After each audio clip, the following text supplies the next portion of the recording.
আসসালামু আলাইকুম ওয়া রাহমাতুল্লাহ। আছি আলহামদুলিল্লাহ, ভালো আছি। আপনারা কেমন আছেন? জি আলহামদুলিল্লাহ ভালো আছি। দেখুন, আপনারা তো এই এলাকার, আমি তো আপনাদের মসজিদে ইমাম সাহেব হিসেবে দায়িত্ব পেয়েছি অল্প কিছুদিন হয়েছে। তো আমি আপনাদের মসজিদে দেখতেছি মুসল্লি কম।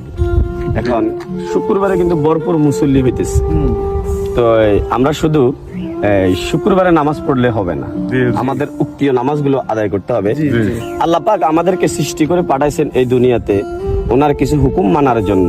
ওনার হুকুমগুলো মেনে আমরা আদায় করে যেতে হবে এই দুনিয়া ছেড়ে। তো আসুন আমরা আল্লাহ পাকের হুকুমগুলো আদায় করি এবং উক্তীয় নামাজগুলো আদায় করি। দেখেন, এই দুনিয়াতে আসছি আমরা কিছুদিনের জন্য।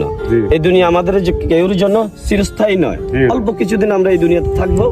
আমরা আমাদের কিছু আমল নিয়ে যেতে পারলে আখেরাতে আমাদের এগুলো নসিহত হয়ে দাঁড়াবে। আচ্ছা ঠিক আছে, তো আপনারা সবাই উক্তীয় নামাজগুলো আদায় করবেন জামাতের সহিত, কেমন? ইনশাআল্লাহ আমরা কথা দিয়েছি, আমরা আর সময়টা নষ্ট করব না।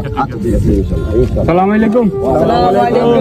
আমরা আসলে যা বুঝছি সময় বহুত নষ্ট করছি, কিন্তু হুজুরের কথা শুনে একদম মন ভরে গেছে। দুনিয়াতে ভালো মানুষ বর্তমানে নাই। আমরা এই যে সময়টা নষ্ট করতেছি, এগুলো তো আসলে ক্ষণিকের। আমরা হুজুরের কথা মতো আজ থেকে 5 ওয়াক্ত নামাজ কালাম পড়ুন, ইনশাআল্লাহ এটাই মানে ভবিষ্যতের জন্য কাজে লাগবে। ভাই এটাই ভালো কথা কইছেন। ভাই চলেন আজকে তো না শুরু করে দিই না।